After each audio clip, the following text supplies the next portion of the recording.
In the final decades of the 19th century, something extraordinary happened on the African continent. Something so audacious, so unprecedented in human history that if you had told someone in 1870 what would happen by 1914, they would have thought you were insane. Between 1880 and 1914, the European powers carved up an entire continent. They drew lines on maps with rulers. They assigned territories the size of Western Europe to themselves, and negotiations held thousands of miles away in Berlin and Paris and London. They did this without consulting a single African, without considering existing kingdoms, cultures, or borders that had existed for centuries. It was theft on a continental scale. The Scramble for Africa, they called it, a polite name for what was actually the greatest land grab in modern history. Britain took a third of the continent. France seized almost as much. Belgium, Germany, Portugal, Italy, Spain, every major European power and several minor ones planted their flags across Africa. By 1914, only 2 African nations remained independent: Ethiopia, which had crushed an Italian invasion at the Battle of Adwa, and Liberia, a small West African state that existed in a strange twilight zone of American influence without American control. But here's the puzzle. During the same period, the United States was emerging as a great power. It had the industrial capacity. It had the military strength after the Civil War. It had a navy that was rapidly modernizing. It had a population exploding with immigration and ambition. It had annexed Hawaii. It had seized the Philippines, Guam, and Puerto Rico from Spain. It had declared the entire Western Hemisphere its sphere of influence with the Monroe Doctrine and the Roosevelt Corollary. The United States was an imperial power. It was building an empire. And yet, when the European nations sat down at the Berlin Conference in 1884 to divide Africa among themselves, there was one major power conspicuously absent from the table. America sent observers. It sent diplomats to watch. But it did not claim a single square mile of African territory for itself. Why did the United States, a nation built on expansion, a nation that had pushed westward across an entire continent, a nation that had just finished a war that killed 600,000 of its own citizens, partly over the question of how far its territory could expand, why did this nation stay out of the greatest territorial expansion in modern history? The answer isn't simple. It's not because Americans were morally superior. It's not because they lacked ambition. It's because of a unique combination of geography, economics, timing, and a very American form of imperial thinking that didn't require direct control of territory to achieve its goals. To understand why America stayed out, we have to understand what drove the Europeans in. The scramble for Africa wasn't about charity. It wasn't about spreading civilization, despite what the propaganda of the time claimed. It was about 3 things: resources, markets, and prestige. Africa held vast mineral wealth: gold in South Africa, diamonds in Kimberley, copper in the Congo, rubber that could be harvested from trees and turned into the most valuable commodity of the industrial age. The Europeans needed these resources to fuel their factories. They needed new markets to sell their manufactured goods. And perhaps, most importantly, they needed colonies to prove they were great powers. In the game of 19th century geopolitics, the size of your empire was how you kept score. Britain and France were ancient rivals. If Britain took Kenya, France had to take Madagascar. If France took West Africa, Britain had to take East Africa. Germany, newly unified under Bismarck, wanted to prove it belonged at the table with the old empires, so it grabbed Tanganyika and Cameroon and Namibia. Belgium's King Leopold personally claimed the Congo, a territory 76 times the size of Belgium itself, and turned it into a death camp in pursuit of rubber profits. The Europeans justified this theft with theories of racial superiority and a civilizing mission. They told themselves they were bringing Christianity and progress to the dark continent. They were lifting up the savages. It was the white man's burden. These were lies they told to sleep at night. But they believed them, or pretended to believe them, because belief made the theft easier to swallow. But the United States didn't need to play this game. And the reason comes down to 3 words. The Western Hemisphere. Look at a globe. Not a flat map, but a globe. Look at the position of the United States in 1880. It sits on a massive, resource-rich continent that stretches from the Arctic to the tropics. To its north is Canada, vast and underpopulated, controlled by Britain, but essentially empty. To its south is Mexico, weakened by war and political instability. Beyond Mexico lies Central America and the Caribbean, a string of small nations and European colonies that could be dominated economically without the need for annexation. And further south is an entire second continent, South America, filled with nations that had won independence from Spain but remained economically dependent on foreign capital. The United States didn't need Africa. It had its own Africa right next door. It had its own source of raw materials, its own markets to dominate, its own region to control. And it could do all of this without the massive expense of maintaining colonial administrations thousands of miles across an ocean. The American West in the 1880s was still being settled. The Transcontinental Railroad had only been completed in 1869. The Indian Wars were still raging. Custer had died at Little Bighorn in 1876. Geronimo wouldn't surrender until 1886. The frontier was officially declared closed by the census of 1890, but vast territories were still being developed, still being exploited for their resources. There were fortunes to be made in cattle, in railroads, in mining for silver and gold in Nevada and Colorado.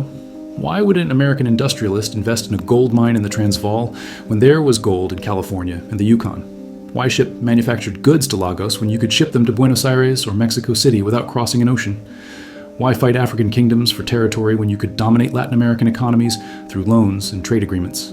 This was the genius and the cruelty of what would later be called dollar diplomacy. The United States discovered that you didn't need to paint the map in your national colors to control a region. You didn't need colonial governors and garrison troops. You just needed banks and businesses and the occasional gunboat to remind smaller nations where the real power lay. Take the example of Cuba. In 1898, the United States went to war with Spain. The Spanish-American War was sold to the American public as a war of liberation. Cuba was suffering under Spanish colonial rule. The explosion of the USS Maine in Havana Harbor became a rallying cry. Remember the Maine, to hell with Spain. American troops landed. They defeated the Spanish. Cuba became independent. But independence came with strings attached. The Platt Amendment, forced into the Cuban Constitution, gave the United States the right to intervene in Cuban affairs whenever it deemed necessary. It gave America a permanent naval base at Guantanamo Bay. It made Cuba nominally independent, but actually a protectorate. The United States got all the benefits of empire, access to Cuban sugar, control over Cuban politics, naval bases for power projection, without the costs of empire. No colonial administration to fund, no rebellions to suppress, just influence exercised through economic power and the threat of military intervention. This became the American model, not colonies, but client states, not direct rule, but indirect control. It worked in Cuba, it worked in Panama, where the United States engineered a revolution to split the territory from Colombia, then signed a treaty giving America control of the Canal Zone in perpetuity. It worked in Nicaragua, in Honduras, in Haiti, in the Dominican Republic. The United States Marine Corps became the enforcement arm of American business interests in the Caribbean and Central America. This was imperialism. Make no mistake, it was exploitation and domination and the denial of genuine sovereignty to smaller, weaker nations. But it was a different kind of imperialism than what the Europeans were practicing in Africa. It was cheaper, it was more flexible, and crucially, it was easier to sell to the American public, because there was another factor that kept the United States out of Africa. The American people, or at least a significant portion of them, were uncomfortable with the idea of formal empire. The United States had been born in a revolt against empire. The Declaration of Independence was a rejection of colonial rule. The founding mythology of the nation was anti-imperial. Americans saw themselves as the enemies of kings and tyrants, not as conquerors. This created a tension in American foreign policy that exists to this day. Americans wanted the benefits of power, the wealth, the influence, the security, but they wanted to believe they were different from the old European empires.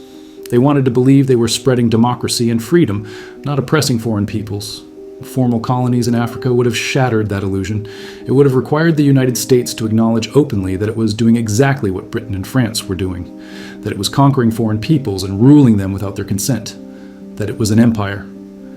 The Philippines, after 1898, showed how uncomfortable this made Americans.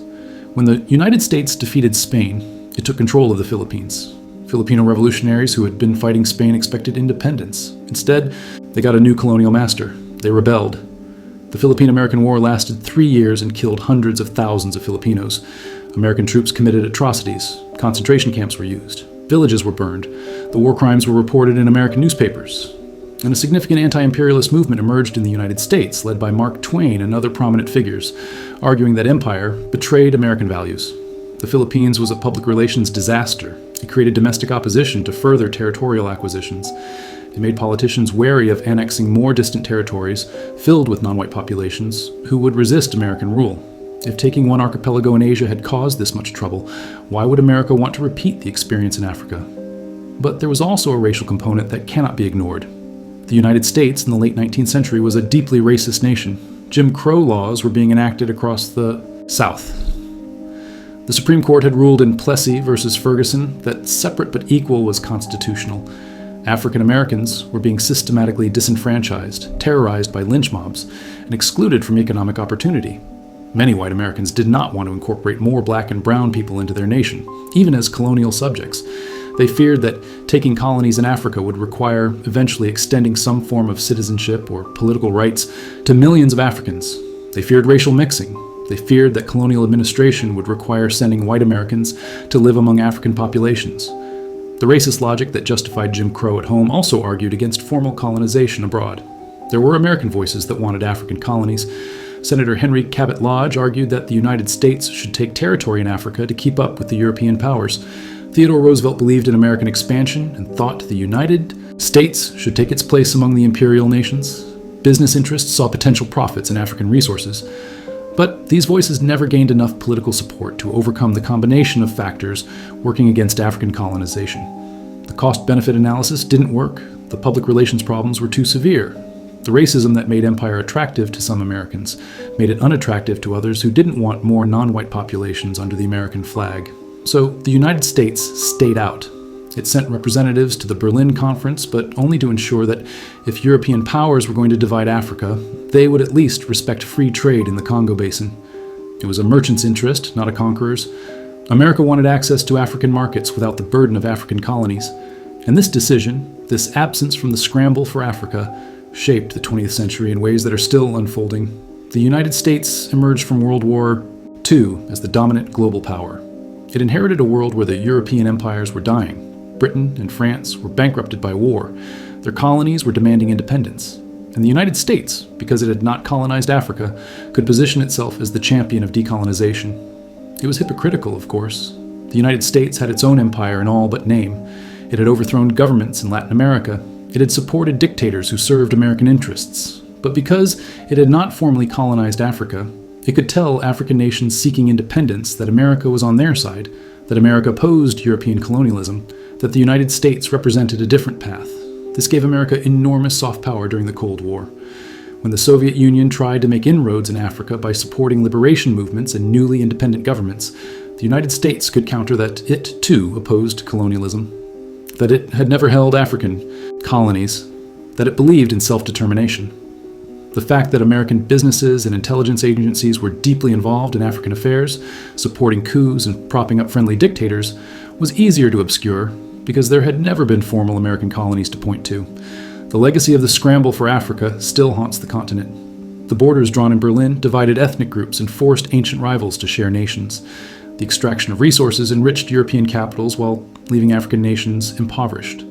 The colonial mentality that Africans needed European guidance to govern themselves created puppet regimes and dictatorships that persist today.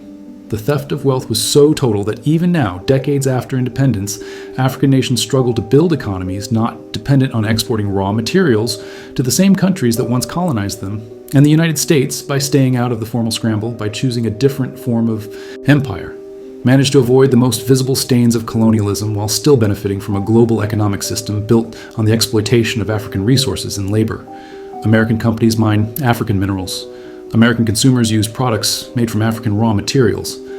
American foreign policy still treats African nations as chess pieces in great power competition. The empire without colonies turned out to be the most successful empire of all. The scramble for Africa was a crime, a massive, coordinated theft, but it was also a turning point in how empires function. The Europeans took territory. They planted flags. They sent governors. They built the infrastructure of formal rule, and it bankrupted them. The cost of maintaining colonial administrations, of suppressing rebellions, of fighting wars to keep their possessions, eventually became greater than the wealth extracted. The United States learned a different lesson. It learned that power doesn't require flags, that control doesn't require colonies, that you can dominate through economics, through military bases leased rather than conquered, through client governments rather than colonial governors. This was the model that would define American power in the 20th century. So when we ask why the United States stayed out of the scramble for Africa, the answer is that it didn't need to scramble. It already had its own continent to exploit. It had a more efficient model of empire that didn't require the expense and opprobrium of formal colonization, and it had a domestic political culture that made formal empire difficult to sustain, even as it readily accepted informal domination of weaker nations. The United States stayed out of Africa not because it was less imperial than Europe, but because it had discovered a better way to be imperial. one that lasted longer, cost less, and was easier to deny. The flag never flew over Lagos or Nairobi or Dar es Salaam, but American power reached those places. Nonetheless, just through different mechanisms, through loans rather than governors, through military aid rather than colonial troops, through the invisible hand of market forces rather than the visible fist of occupation. That was the real genius of American empire. It made itself invisible, it made itself deniable, and by staying out of the scramble for Africa, the United States ensured that when the European empires fell, America would be positioned to inherit the world they left behind.